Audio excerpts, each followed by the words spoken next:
بسم اللہ الرحمن الرحیم۔ السلام علیکم ورحمۃ اللہ وبرکاتہ۔ ایک دفعہ ایک نصرانی بادشاہ نے چند سوالات لکھ کر حضرت عمر رضی اللہ تعالی عنہ کے پاس بھیجے اور ان کے جوابات دینے کا مطالبہ کیا۔ سوالات درج ذیل ہیں۔ پہلا سوال، ایک ماں کے شکم سے دو بچے ایک دن ایک ہی وقت پیدا ہوئے، پھر دونوں کا انتقال بھی ایک ہی دن ہوا۔ ایک بھائی کی عمر 100 سال بڑی اور دوسرے کی 100 سال چھوٹی ہوئی، یہ کون تھے اور ایسا کس طرح ہوا؟ دوسرا سوال، وہ کون سی سرزمین ہے کہ جہاں ابتدائے پیدائش سے قیامت تک صرف ایک دفعہ سورج کی کرنیں لگیں، پھر کبھی لگی تھیں نہ آئندہ کبھی لگیں گی؟ تیسرا سوال، وہ کون سا قیدی ہے جس کی قید خانہ میں سانس لینے کی اجازت نہیں اور وہ بغیر سانس لیے زندہ رہتا ہے؟ چوتھا سوال، وہ کون سی قبر ہے جس کا مدفون بھی زندہ اور قبر بھی زندہ؟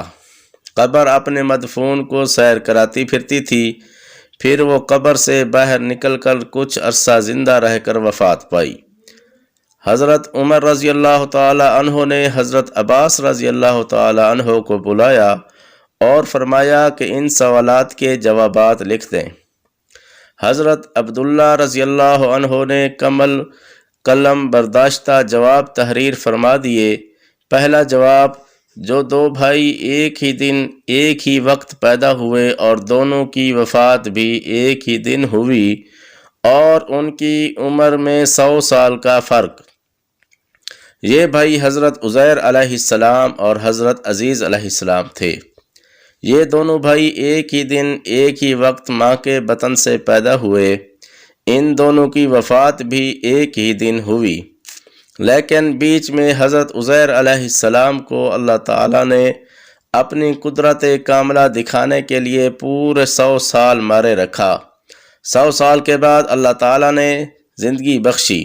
سورہ آل عمران میں یہ ذکر موجود ہے۔ وہ گھر گئے، پھر کچھ عرصہ مزید زندہ رہ کر رحلت فرمائی۔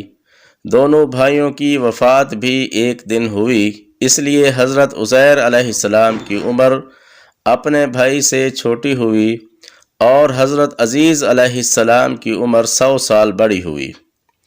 دوسرا جواب، وہ زمین سمندر کی کھاڑی کلثم کی تہ ہے کہ جہاں فرعون مردود غرق ہوا تھا اور حضرت موسیٰ علیہ السلام کی معجزے سے دریا خشک ہوا تھا۔ حکم الہی سے سورج نے بہت جلد سکھایا۔ حضرت موسیٰ علیہ السلام اپنی قوم بنی اسرائیل کے ہمراہ پار چلے گئے اور جب فرعون اور اس کا لشکر داخل ہوا تو وہ غرق ہو گیا۔ اس زمین پر سورج ایک دفعہ لگا، پھر قیامت تک بھی نہ لگے گا۔ تیسرا جواب، جس قیدی کو قید خانہ میں سانس لینے کی اجازت نہیں اور وہ بغیر سانس لیے زندہ رہتا ہے، وہ بچہ ہے جو اپنی ماں کے شکم میں قید ہے۔ خداوند تعالیٰ نے اس کے سانس لینے کا ذکر نہیں کیا اور نہ وہ سانس لیتا ہے۔ چوتھا جواب، وہ قبر جس کا مدفون بھی زندہ اور قبر بھی زندہ۔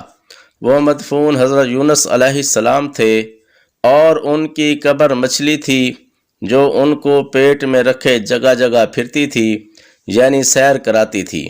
حضرت یونس علیہ السلام اللہ تعالیٰ کے حکم سے مچھلی کے پیٹ سے باہر آ کر عرصہ تک حیات رہے اور پھر وفات پائے۔